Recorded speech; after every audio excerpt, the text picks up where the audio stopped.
안녕하세요. 지피지기 상담소 김현옥입니다. 여러분, 오늘은 여러분과 함께 이 끝없는 고통이라는 제목을 가지고 여러분과 이야기를 할 거예요. 세상에는 고통이 참 많죠. 그렇죠? 우리가 이 정도 살았으면 이제 고통으로 책을 쓰라 그래도 아마 쓸 거예요, 여러분. 그죠?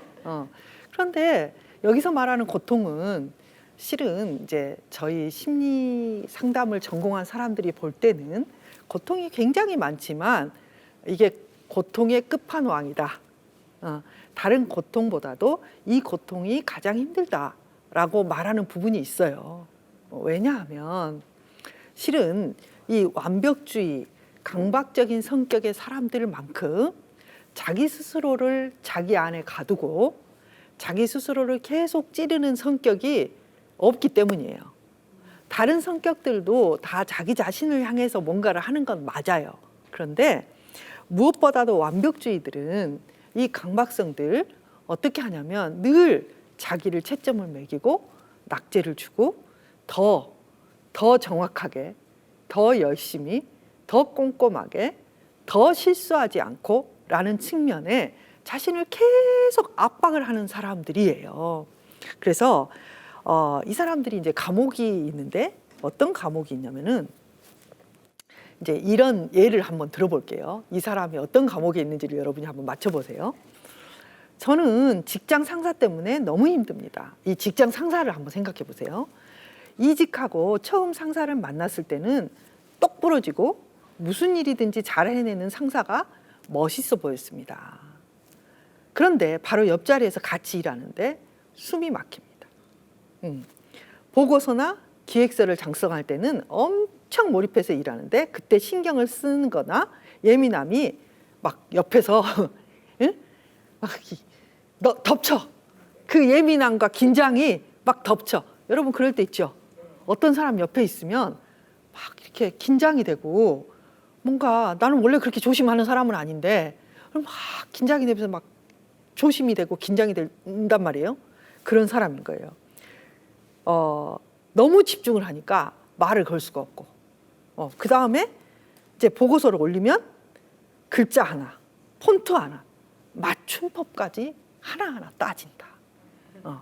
그러니까 이제 맞춤법도 좋은데 띄어쓰기가 한 칸 뛸 때하고 두 칸 뛸 때가 다르잖아요. 그런 거, 뭐 점 하나 이런 것까지 다 이제 하는 거예요. 그리고 막 통계를 인용을 했는데 그걸 찾아보더니 그 통계 담당자하고 통화까지 했대요. 그러니까 너무 힘들다는 거예요, 옆에서. 너무 이 사람이 진짜 왜 이러지? 그러니까 이제 이 부서가 어떻게 되냐면 결론적으로 나중에 보잖아요. 그럼 이 부서가 제일 일을 못해요. 일을 못해요. 왜? 너무 업무를 꼼꼼하게 하기 때문에 진도가 안 나가는 거예요. 저도 이렇게 여행을 가면서 우리가 이제 이렇게 잘 짝꿍을 만들잖아요. 짝꿍이 됐는데 이제 여행을 갔는데 그분하고 다 안 들어가려고 하는 거예요. 저는 몰랐어요. 이제 거기 들어간 지가 얼마 안 돼가지고 그래서 같은 방을 썼단 말이에요. 와, 깜짝 놀랐어요. 이렇게 저는 이렇게 하고 딱 들어가는데 화장실 갔다 오잖아요. 그러면 딱 줄을 서 있어요. 이게 내 건데 갑자기 줄이 딱 이렇게 딱 서 있어요. 그리고 내가 이렇게 의자에 걸어놨던 옷이 딱 정렬을 해가지고 똑바로 딱 돼가지고 옷장에 딱 들어가 있어요. 그러니까 이제 이거 뭐지?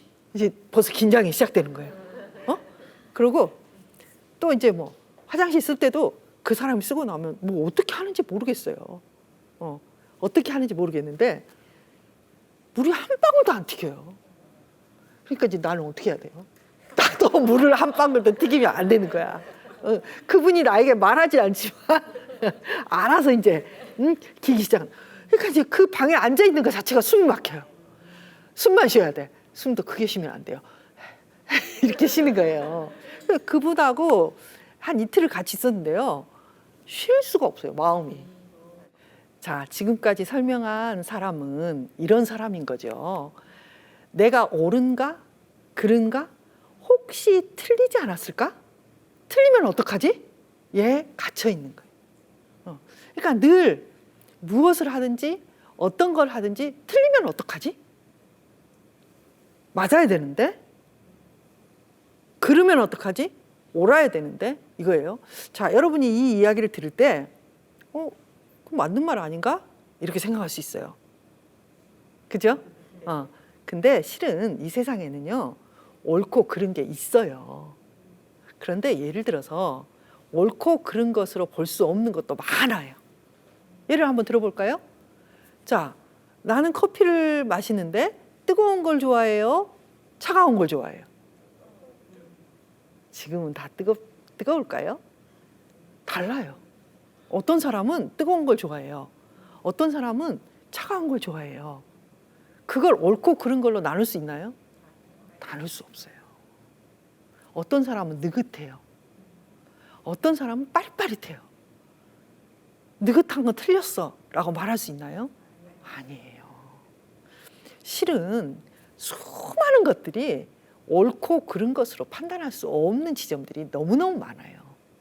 그런데 이분들은 옳은가 그른 거라고만 모든 게 맞춰져 있어요.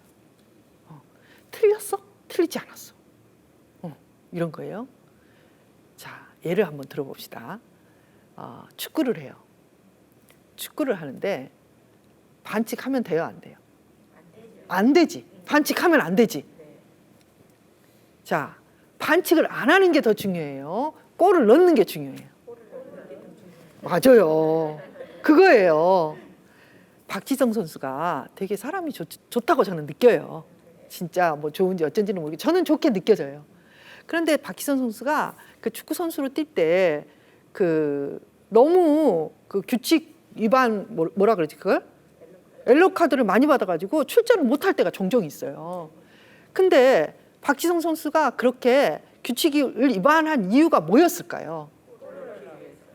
골을 넣기 위해서 열심히 하다 보니까 막 태클도 걸리고 서로 부딪히고 그러다가 카드를 받고 규칙을 위반한 적이 있겠죠.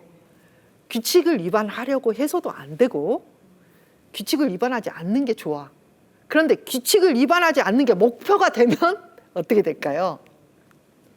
그 사람은 퇴장당해요. 그런 게 아니에요. 그죠? 근데 이분들의 목표는 뭐냐면 안 틀리는 거예요. 안 틀리는 거예요. 그러니까 이 일을 잘하기도 좀 힘들어요. 사람이 어떤 상황이 있어요. 어떤 경향이 있고 개성도 있고 다 자기의 다른 것이 있단 말이에요. 그런데 이분들은 맞나 틀리나 실수하느냐 안 하느냐에 모든 신경이 다 가 있어요. 힘든 삶, 힘든 삶. 굉장히 힘든 삶. 네. 그러면 또 어떤 특징이 있냐면은 이분들이 갖고 있는 굉장히 큰 특징 중에 하나가 뭐냐면 권위에 대한 두려움이에요. 권위가 뭐냐면 윗사람에 대한 두려움. 대부분 이렇게 완벽주의와 강박을 가지고 있는 이유가 뭐냐면 자신의 부모나 양육자 중에 너무 엄격한 사람이 있었던 거예요. 너무나 엄격했어. 그러니까 내가 틀렸어, 내가 잘못됐어 라는 것에 대해서 부모나 이렇게 선생님들은 가르칠 의무가 있어요. 반드시 가르쳐야죠. 이게 틀렸어, 그렇게 하지 마, 이렇게 하면 이렇게 돼, 이렇게 가르쳐야 되잖아요. 그런데 이제 강박적인 사람들의 특징은 뭐냐면 그 부모가 너무 엄격한 거예요. 그러니까 이제 제가 이렇게 상상을 해봐요. 강박적인 사람들은 어떤 마음으로 세상을 살까? 이런 게 떠올라요. 뭐냐면 이게 몽둥이라고 생각을 해보세요. 그러면 몽둥이를 가지고 나를 이렇게 보는 거예요. 왜 이 몽둥이를 들고 있냐면 글자 하나 틀리면 탁 때리려고. 탁 때리는 거예요. 이런 마음으로 세상을 살아요. 얼마나 힘들겠어요. 여러분 상상만 해보세요. 누군가가 내 옆에서, 제가 지금 강의를 하고 있는데 옆에서 이렇게 보고 있으면서 너 틀리는가 맞이는가? 그러면서 내가 이렇게 강의하고 있는데 누가 내 어깨를 탁 때리면 틀렸잖아! 막 이렇게 하고 있다면 제가 강의를 어떻게 하겠어요? 그리고 절대로 재미있게 할 수가 없어요.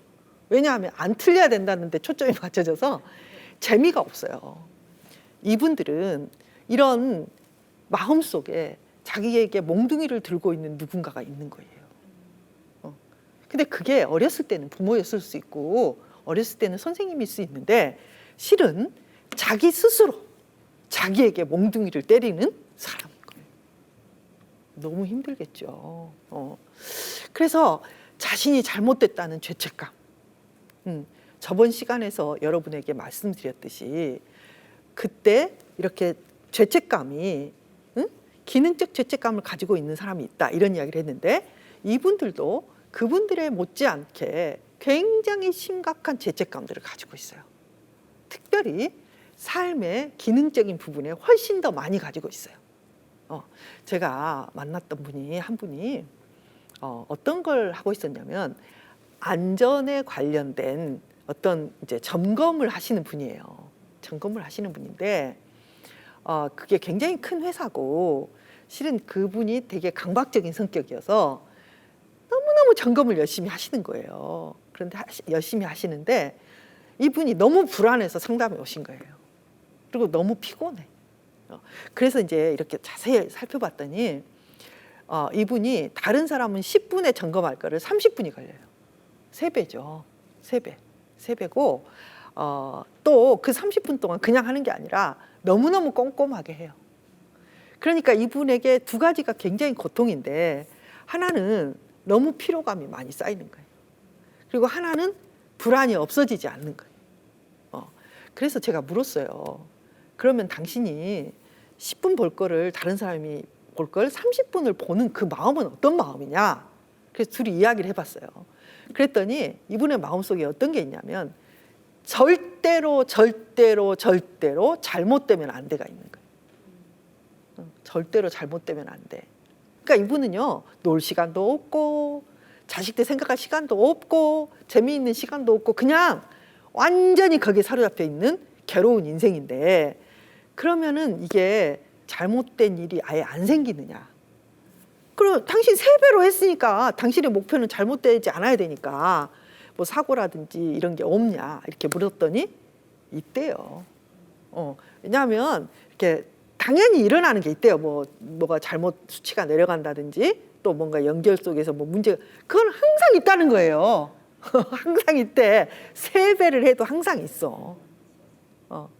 그래서 혹시 당신이 근무하는 동안에 당신 말고 다른 파트너들도 이렇게 있잖아요. 있어서 그럼 당신은 3배를 일을 하니까 3배로 당신이 안전하냐?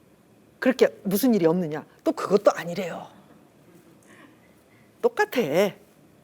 똑같은데 이분은 되게 성실하고 꼼꼼하신 분이라 엄청나게 하는 거예요.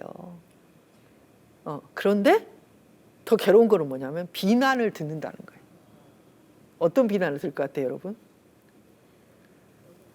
그렇죠. 너무 늦어. 그러니까 이 사람한테 일만 맡겨놓으면 너무 늦어.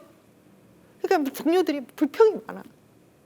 이 마음, 두려움, 죄책감. 자기가 이렇게 뭔가 조금만 잘못해도 이 내가 부적절하다는 느낌. 자, 이 느낌이 아주 중요해요. 이게 무슨 말이냐면 내가 이 자리에서 이 일을 할 때 이제 그 느낌들이 있어요. 예를 들면 제가 이제 대학원에서 보면 대학원 학생들이 이렇게 들어오잖아요. 그러면은 똑같은 대학원이거든요. 대학원에 이제 학생들이 들어오면 어떤 학생은 내가 좀 더 좋은 학교로 갔어야 되는데 이런 생각을 하고 있는 학생이 있어요. 또 어떤 학생은 좋아, 이 학교 좋아, 뭐 잘 다녀야지 이렇게 생각하고 있어요. 근데 또 어떤 학생은 어떠냐면 이런 생각을 해요. 어떡하지? 나는 이렇게 수준이 낮은데 어떡하지? 저 사람들은 다 알고 있는 것 같은데 나만 모르고 있어. 이런 생각을 하고 있는 사람이 있어요. 똑같이 배우고 있는데 이 자리에서 자신을 향한 느낌이 이렇게 다르다고요. 여러분은 어떤가요? 여러분은 어때요? 난 여기 앉아있을 만해가 아니라 아유 나 화면에 잡히면 안 되는데 막 이런 생각하고 있지는 않나요 혹시? 이런 마음이에요. 실제로 그 사람이 자격이 있느냐 없느냐는 다른 이야기고 자기 스스로 자기를 그렇게 이걸 부적절하다고 느낀다 이거예요. 그러니까 이제 어떤 분이 그런 말을 하시는 거예요. 아, 교수님 제가요 여기 들어올 사람이 아니에요. 그럼 어떤 사람인데요? 저 실력이 없어요. 예? 왜 이렇게 생각해요? 아우 제가 실력이 없어요. 그리고 다른 사람들이 보잖아요. 그러면은요 눈이요 막 다 아는 표정이에요. 자기가 보기에는. 그리고 교수님이 질문을 하면 옆에서 대답을 한마디 하면 다 알고 있구나. 속으로 자기가 혼자 그렇게 생각을 하는 거예요. 그리고 나만 모르네 이렇게 해요. 근데 제가 오랜 동안 학생들도 가르치고 그런 사람들 상담도 해봤잖아요. 대부분 그 사람이 제일 많이 알고 있어요. 왜 그럴까요? 여러분 자기가 모른다고 생각하면 사람들은 뭔가를 해요. 생각해 보세요. 나는 알고 있어. 그만하면 괜찮아. 그 사람이 책을 열심히 읽겠어요? 나는 아무것도 몰라. 그 사람이 더 열심히 읽겠어요? 모른다고 생각하는 사람이 더 열심히 읽어요. 그러니까 대부분 보면 그 사람이 제일 많이 알고 있어요. 이런 성격이에요. 그러니까 어디를 가도 이제 물어봐요. 진짜 당신 제일 모르냐? 진짜 모른대. 그러면은 다른 사람들도 당신한테 그렇게 말하냐? 그러지는 않는데요. 그러지는 않는데. 응? 이 안전을 책임지는 사람도 자기가 실력을 더 쌓아야 된다는 거예요. 자기가 모르는 게 너무 많대요. 그래서 막 불안해하는 거예요. 그래서 그러면 다른 사람은 당신한테 뭐라고 하냐? 다 나한테 물어보는데 다 이 사람한테 물어봐요. 깜짝 놀래. 왜 나한테 물어보지? 나는 모르는 사람인데? 이게 무슨 말이냐면 자기의 느낌은 자기가 제일 모른다고 생각하는 거예요. 실제는 뭐예요? 그렇기 때문에 잘하는 사람이야. 이런 경우가 참 많아요. 그러니까 얼마나 무기력하겠어요. 자기는 제일 모르는 사람이고 자기는 여기서 제일 실력 없는 사람이고 그래서 자기는 너무너무 열심히 공부해야 되고 막 발벗고 따라가야 된다 이렇게 생각하고 있어요. 현실적인 어떤 감각이 이런 쪽에서 되게 떨어져 있죠. 이 사람들은 특징이 뭐냐면 이런 거예요. 늘 쫓기는 사람. 뭐에 쫓겨요? 너는 모른다. 너가 제일 못하고 있다. 너는 참 무능하다. 이런 느낌에 시달려. 실제 그 사람이 무능하냐? 그건 상관없어. 그중에 무능한 사람도 있을 수 있고 유능한 사람도 있을 수 있는데 제가 볼 때는 대부분 이런 괴로움 때문에 이분들이 공부를 열심히 해요. 열심히 해. 그래서 저는 그렇지 않다고 보이거든요. 그래서 이분들은 어떠냐면 자 생각해 보세요. 내가 누군가에게 막 쫓겨요. 쫓겨. 막 쫓기고 있어. 그러면 그 사람이 마음에 여유가 있겠어요? 즐길 수가 있겠어요? 재미가 있겠어요? 따뜻한 어떤 말을 할 수 있겠어요? 못해요. 못해. 그래서 이분들이 느끼고 있는 감정은 뭐냐면은 두려움, 분노, 죄책감. 예. 그래서 따뜻한 사랑을 하거나 상냥하거나 그러지 못해. 그러니까 이제 아까 우리가 그 사례에서 말했듯이 이 사람은 좋은 사람이에요. 그 상사가. 그런데 일을 할 때는 어떠냐면은 무뚝뚝해. 왜? 잘못할까 봐. 그리고 이렇게 밑에서 뭔가 이렇게 보고서를 가져오면 거기도 긴장해. 그리고 틀린 게 있으면 이거 틀렸잖아. 이렇게 말을 해. 왜? 두렵고 긴장돼 있고 못할까 봐 불안하니까. 그러면 그때 이 직원은 어떠냐면 왜 부장님이 나를 이렇게 다그치지? 왜 이렇게 무뚝뚝하게 뭐라 그러지? 이런 느낌을 갖게 된단 말이에요. 그래서 냉담하게 보여요. 자, 그래서 이분들이 이렇게 오면 이 머릿속에 뭐가 가득 차 있냐면 감정과 인간에게는 마음의 여러 부분들이 있거든요. 근데 인간에게 감정이라는 부분은 아주 중요해요. 사고라는 부분도 아주 중요해요. 마음이 여러 가지가 있는데 감정의 부분과 사고하는 부분들이 균형이 맞아야 돼요. 균형이 아주 중요합니다. 내가 감정에 사로잡혀 있잖아요. 그러면 감정이 막 올라갔다 내려갔다 할 때 이거를 이렇게 잘 맞춰주지를 못해요. 맞춘다는 말이 무슨 말이냐면 내 감정을 내가 잘 조절을 하고 내 스스로 이런 것들을 잘 이렇게 매니지를 해야 되잖아요. 감정을. 그런데 감정 보따리만 큰 사람들은 감정에 자기가 휘둘려. 화가 나면 끝까지 화를 내고 막 좋을 때는 너무 좋고 막 슬프면 슬픔 속으로 들어가고 안 좋겠죠. 그분들은 사고를 좀 많이 해야 돼요. 사고를 끌어와서 이 감정을 컨트롤하는 법을 배워야 돼요. 그런데 감정이 너무 적고 사고 덩어리만 너무 많아. 맞아? 틀려? 그래서 뭐가 어떻게 됐어? 몇 시까지 해야 돼? 그래서 이거 몇 %인데? 어떻게 하지? 그러면 이게 이렇게 되고 이렇게 되고 이 생각과 생각 속에 갇혀 있는 사람들이 강박적인 사람들이. 그래서 이분들은 제가 이런 질문을 하거든요. 자, 오늘 이렇게 상담을 하셨는데 어떤 느낌이 드세요? 이런 질문들을 해요. 그러면 저한테 이렇게 대답한 분도 계세요. 제가 미리 말씀을 하셨으면 느낌을 계속 생각을 하셨을 텐데 미리 말씀을 안 하셔가지고 아무 생각이 안 드는데요? 그게 뭐냐면은 이분들은요, 이 감정을 못 느껴요. 자기가 감정을 이렇게 중요하지도 않아. 내가 뭐 슬프든지 기쁘든지 무슨 상관이야. 여기서 점을 잘 찍어야지. 이런 거예요. 자신의 감정을 잘 느끼지 못해요. 그런데 자신의 감정을 못 느끼는 것도 문제지만 이렇게 되면 타인의 감정도 못 느낀단 말이에요.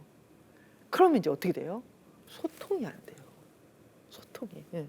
그래서 내가 어떤 느낌이에요? 라고 물었을 때 자신의 감정과 소통이 안 되니까 타인과의 감정도 소통이 안 되고 이제 또 이래요. 어떤 느낌이세요? 그러면 자기 생각을 자꾸 이야기를 해요. 그러니까 오늘 선생님이 그 말씀 하실 때 나는 이런 생각이 들었고요. 그래서 이렇게 해야 되겠구나. 그런 생각을 했습니다.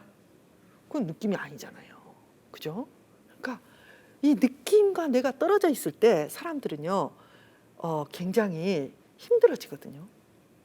자기의 느낌을 자기가 잘 알아차리지 못하고 자기 느낌과 잘 가지 않을 때 심리적으로 작동되지 않은 부분도 많고 타인과의 관계에서 연결되지 않는 부분도 많고 참 힘든 부분이 많단 말이죠. 자, 이분들이 가지고 있는 특징이 뭐냐면 삶의 주제는 이 세 가지인 경우가 많아요. 첫째, 청결의 문제. 청결의 문제. 얼마나 깨끗한가. 그래서 이제 강박증 중에 굉장히 중요한 현상 중에 하나가 뭐냐면 계속 손을 씻는 거예요. 손 씻기. 손을 계속 씻는다든지 정리정돈. 자, 해지는 거예요. 정리정돈을 왜 그렇게 하죠? 실은 이런 통제하고 하나하나 다 내가 맞추는 대로 돼가는 것을 통해서 안정감을 느끼는 거예요. 그래서 강박적인 엄마, 강박적인 사람들은 주위에 있는 사람에게도 이런 것을 계속 요구해요. 통제해요. 그래서 강박적인 엄마, 아빠 밑에서 자란 아이들은 이제 나이가 들고 커갈수록 마음속에 어떤 게 쌓이냐면 분노가 쌓여요. 왜냐? 실은 내 방은 내가 알아서 해야 되는 거거든요. 뭐 어렸을 때는 엄마가 좀 추워질 수 있지만은 중학교 가고 고등학교 가면 어지르는 것도 내 책임, 치우는 것도 내 책임이에요. 그런데 이제 강박이 있으신 분들은 견딜 수가 없어요. 그 방이 어질러져 있으면 견딜 수가 없어. 그러니까 그걸 치워라. 이제 시작하는 거예요. 아니면 내가 치워. 그런데 이게 이제 방만 그러는 게 아니라 시간도 정확해야 돼. 정확해야 되는데 보통 사람이 정확한 것과 이분들이 정확한 것이 차원이 달라. 제가 어느 날 그 무슨 학회가 있어가지고 이제 준비를 하는 사람으로 이제 가서 학회 준비를 하는데 너무 피곤한 거예요. 그 학회 준비하는 회장이 강박이야. 10시부터 시작하는데 7시까지 모이래. 7시. 나는 이해할 수가 없었어요, 정말. 근데 이분이 강박이기 때문에 이분은 불안이 있잖아요. 엄청 큰 행사니까 7시까지 다 부른 거예요. 다 불러가지고 정말 뭐 개미알 같이 써가지고 왔어요. 그걸 다 해가지고 막 하나. 근데 아무 일도 없어. 어떡하면 좋아요.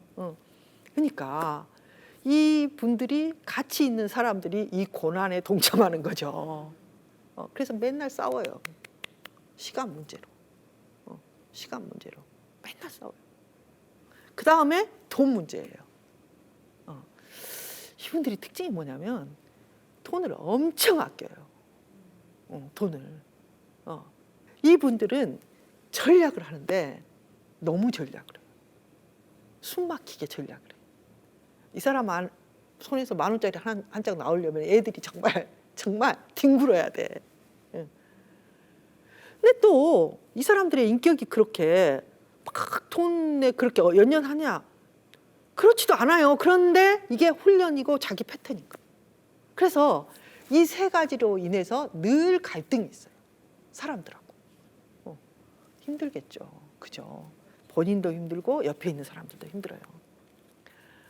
자, 이렇게 이걸 고쳐야 되는데 이걸 고치기 위해서 사람들에게 너무 까다롭게 굴지 마세요.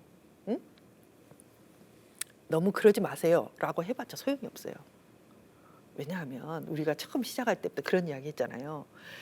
나 자신에 대한 태도를 알거나 내 자신에 대한 것을 고치지 않고서는 의미가 없다. 자, 이 사람들에게 다른 사람들에게 까다롭게 굴지 마세요. 이렇게 하지 마세요. 의미가 없어요. 왜냐하면 이분들도 참을 만큼 참는 거예요. 자기 나름대로. 자기 속에서 자기를 이 몽둥이를 들고 계속 닥달을 하는 한 내 입에서 너 왜 그래? 소리가 나가게 돼 있어요. 그래서 내 마음속에서 이 몽둥이를 내려놔야 돼요. 자기 스스로를 향한 채찍을 내려놔야 돼요. 여러분, 채찍질을 받은 사람이 좋아질 수도 있죠. 조금. 조금. 근데 결국은 끝까지 갈 수는 없는 거예요. 자, 제가 이런 예를 참 잘 들어요. 수학을 40점 맞은 애를 때려서 얘를 수학 우수 인재를 만들 수 있을까? 그건 거의 불가능하다고 저는 생각해요. 그렇죠? 그런데 수학을 40점 맞은 애를 옆에서 따뜻하게 품어주고 할 수 있다고 격려해주고 그러면서 따뜻하게 가르쳐줘서 100점을 만들 수는 있다고 저는 생각해요. 얘가 취향이 있다면. 그렇죠? 똑같아요. 그걸 항상 기억하세요. 내게 이런 성향이 있는 분들은 스스로를 향해서 내가 나를 채찍질하고 있다는 것을 인정하고, 제가 아까 처음에 예를 들었던 안전 관리했던 분이 있잖아요. 그분에게 제가 이제 제안을 했던 것들은 그런 거예요. 물론 이런 과정을 했겠죠. 이야기를 하면서 당신이 정말 당신 자신에 대해서 맞고 틀리고의 어떤 것에 너무너무 많이 갇혀 있네요. 그리고 당신이 틀렸다고 생각할 때 당신은 당신에게 너무 비난을 많이 하네요. 그리고 당신의 기준은 100점도 아니고 120점인가 봐요.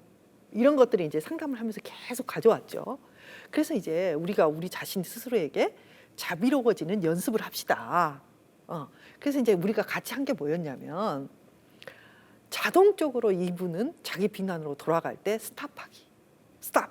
속에서 자기 스스로 외치는 거예요. 왜 그랬어? 미쳤어. 막 또 틀렸네. 그러니까 네가 모르지. 그러니까 너가 못하지. 막 이렇게 가고 있을 때 속으로 스탑. 외치기. 이런 거 많이 사용해요. 그 다음에 어떻게 하냐면 자기 기준 낮추기. 자, 기준을 120점에서 몇 점으로 낮출까 우리? 그래서 우리는 목표를 정했어요. 80으로. 120이 아니라 80%. 그 80%가 뭔지 저도 모르죠. 저도 몰라요. 그런데 그때 했던 것이 뭐냐면 이분 스스로 80%를 찾아가는 거예요. 그러니까 가령 예를 들면 30분 동안 점검을 했잖아요. 그거의 80%는 몇 분이에요? 24분. 정확히 이분이 강박이기 때문에 또 정확해. 그래서 30분을 24분으로 탁 줄인 거야. 그리고 막 외우는 거야. 80%, 80%, 80, 80, 80. 강박들이 이런 거 참 잘해.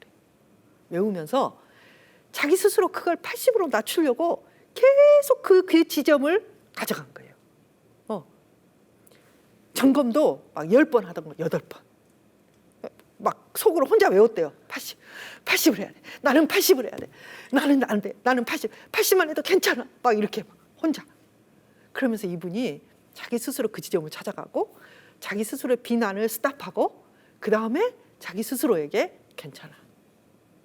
괜찮아. 괜찮아. 그 정도면 잘했어. 그 정도면 괜찮아를 해주고 하나님의 마음으로 자기를 바라보고 인간의 할 수 있는 실수, 자신의 부족함에 대해서 그럴 수 있어. 그럴 수 있어. 를 말해주고. 그러니까 우리가 이런 게 되게 기본적인 언어예요. 아, 그럴 수 있어.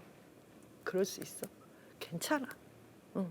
그만하면 잘한 거야. 이런 것들. 이분이 이제 그런 걸 사용해서 자기를 막 낮춘 거예요. 그리고 이제 몇 달이 지났어요. 그때 이제 중간 점검에 저희가 들어간 거예요. 중간 점검을 했는데 80%로 낮추는 거를 이분이 최선을 다해서 했더라고요. 그런데 이분이 그렇게 낮추면서 어떤 일이 생겼냐면, 그래서 이제 점검을 하면서 이제 물었어요. 우리가 이제 80%로 낮춘 지가 한 석 달이 됐는데 그동안에 사고가 더 났느냐? 안 났어. 안 났어요. 사고 더 안 났어. 전혀. 그런데 이제 그동안에 무슨 일이 있었냐면 마음이 풍요로워졌대요.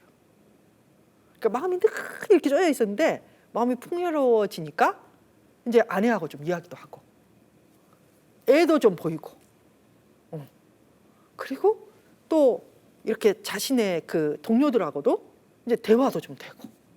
그러니까 워낙 이 사람이 좋은 사람이었고 잘하는 사람인데 스스로를 믿지 못해서 못하는 측면들이 이렇게 눈이 녹듯이 녹아지면서 나오기 시작하는 거예요. 그러니까 삶이 편안해지고 사람들과의 관계는 더 좋아지고 여유가 생기고 너무 행복한 사람이 됐어요. 그런데 실은 이 사람에게 제가 80이라고 말을 했지만 이 사람은 한 99%에서 한 96%밖에 안 내려온 거예요. 80% 내릴 수도 없어.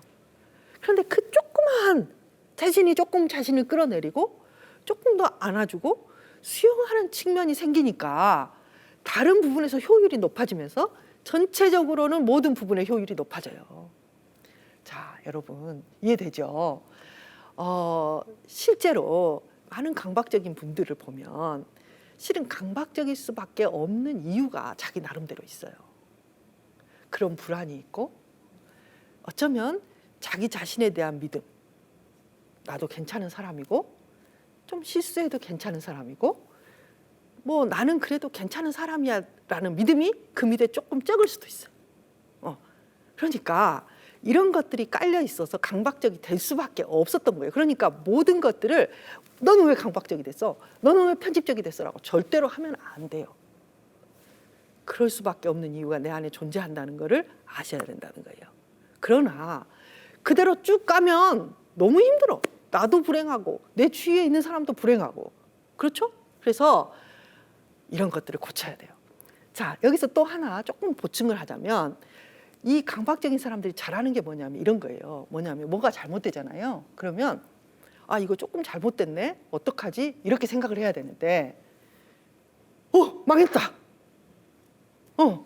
완전히 틀렸네? 이걸 잘해요.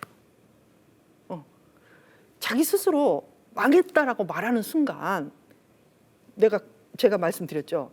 뇌가 잘 안 움직인다고. 그걸 파국적 사고라고 해요. 그래서 그 말을 자꾸 바꿔야 돼요. 요만큼 잘못됐네? 100 중에서 100이 잘못되기는 너무 힘들어. 그건 기적이에요, 여러분. 생각해봐요. 100인데 100이 다 잘못됐어. 여러분 시험에서 빵점 맞으려면 다 안 쓰면 빵점 맞을 수 있는데 쓰고 빵점 맞기는 조금 힘들어. 특히 객관식이면 그건 거의 불가능해요. 알겠죠? 근데 이 강박적인 사람들이 그렇게 파국적 생각을 한단 말이에요. 망했다. 다 틀렸다. 이런 생각을 한단 말이에요. 이 생각 속에 빠지면 내 기능이 완전히 스탑돼요. 그리고 아주 나쁜 쪽으로 가요. 그러니까 이 강박적인 사람이 잘하는 생각이 자꾸 이렇게 망했다. 다 틀렸다. 이쪽으로 가는 거란 말이에요. 그래서 이렇게 해야 돼요. 자, 10만큼 잘못됐나? 20만큼 잘못됐나? 이렇게 생각을 하세요. 이거 조금 잘못됐네? 10만큼. 이거 좀 잘못됐네? 20만큼. 20만큼 잘못된 일도 별로 없어요, 인생에서. 그러니까 자꾸 그렇게 하란 말이에요. 그러면 이제 어떻게 되냐면 10만큼 잘못됐네? 그러면 어떻게 하지가 되는 거예요. 그럼 여러분의 뇌가 하나님이 뇌를 너무 잘 만들어 놓으셨어. 내 머리에 어떻게 하지를 던지죠. 그럼 얘가 밤에도 연구를 해. 그래서 어떻게 하지를 만들어. 그러니까 너무 걱정하지 마시고 내 뇌에 던져. 어떻게 하지를 던져. 그리고 여러분들이 다음에 그걸 하면 돼. 알겠죠? 이 파국적 사고를 하지 마요. 그런 것들을 주의하면 돼요. 34절에 보면 자, 내일 일을 위하여 염려하지 마라. 내일 일은 내일 염려해. 오늘 괴로움은 오늘 것으로 좋게. 여러분, 내일 것까지 아니라 10년 후, 50년 후까지 걱정하시느라고 우리가 얼마나 수고가 많아요. 그래서 뭘 이루세요? 뭐 지구를 구하세요? 아니잖아요. 그런 걱정하지 말라는 게 하나님의 뜻이에요. 그래서 지금 여기서의 일만 감각하고 그리고 그것을 어떻게 하지? 라고 내 뇌에 던지고 그리고 나를 위로해. 괜찮아. 지혜를 주실 거야. 이렇게 생각하고 그냥 내려놔요. 안심해요. 편안하고 안심하는 그런 삶으로 갈 수 있도록 노력하시기 바랍니다. 여기까지 김현옥이었습니다. 수고하셨습니다.